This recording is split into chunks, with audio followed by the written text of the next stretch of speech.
Have you ever heard of an astronaut dog? Well, you're about to. This topic is very important to me because I have always been an animal lover. I have 2 dogs and 2 cats at the house. Animals are just such an incredible addition to our lives and a blessing from the Lord. I think that it is incredible how loyal they are and the potential that they have to be such incredible friends to us is so underrated. So that's why I decided to talk for my informative speech about famous dogs throughout history. In this speech, I want to discuss how dogs are really cool animals and that there are a few stories of heroic dogs that went above and beyond throughout the world's history. The first dog I would like to discuss is named Sergeant Stubby. He was adopted by someone named Conroy, who was a member of the 102nd Division U.S. Army Infantry in World War I during training.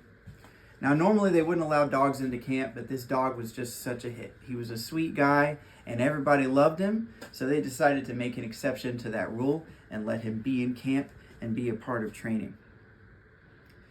And another funny thing about him is that he could actually salute with his little paw, so that's how he won a lot of people over, which I think is really cute. So when Conroy left for France, he smuggled the dog with him, which means that the dog was out there on the front lines with the boys.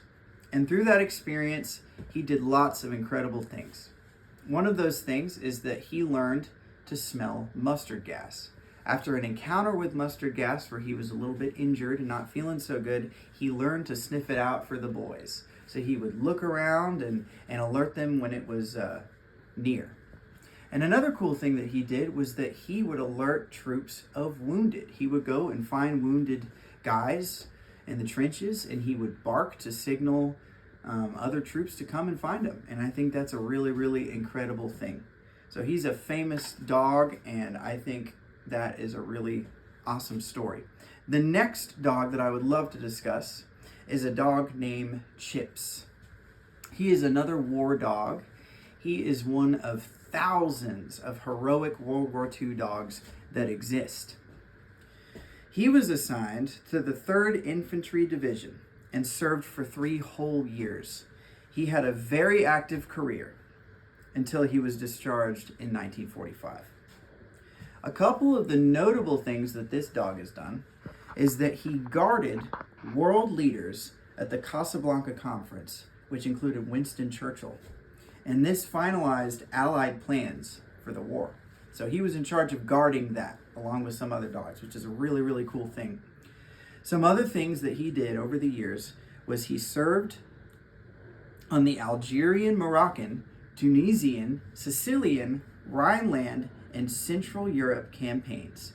After all of this, he ended up being the most decorated war dog of World War II. And with this, I'd love to move on to my final story.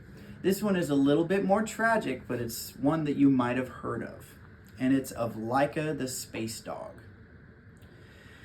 Laika was a dog who was sent up by the Russians in a spacecraft called Sputnik 2. Sputnik 2 was launched to celebrate the anniversary of the Bolshevik Revolution that happened in Russia. So the unfortunate thing about this story is that this was before they had figured out manned space flight. So this was during the testing grounds of that. This was before they had sent up an actual person. So they decided to test it by sending a dog. And unfortunately, Laika did not survive. And unfortunately as well, they kind of knew that she wasn't going to survive. They just wanted to see what the effects of it would be on her. They thought that she might die of suffocation from lack of oxygen, but according to research, it seemed like she might have died from overheating. Now, this isn't just a tragic story. I mean, it is, but there are a couple nice elements to it. There are a couple really cool things that happen among that. And one of those is that one of her physicians actually decided to go against protocol right before she was sent out, and she gave her one final meal. She decided to feed her against protocol, and I think that's a really neat thing just do something nice for the dog. And another thing that happened with her is that one of her caretakers actually decided to take her home the night before she left for space. And he said that he just wanted to do something nice for the dog. So I think that that's really nice. And even though she had to face such a tragic thing, she gets all this incredible fame for it, and we can remember her legacy as someone that was sacrificed for science, and we can just look back on that as a tragic but important part of our history. And I know that this is a lot, and these are a lot of interesting dogs, but it's just something that I really care about, and I love to talk about these kind of things because animals are just so special to me, and I wanted to research this and share it with you guys. So thank you very much.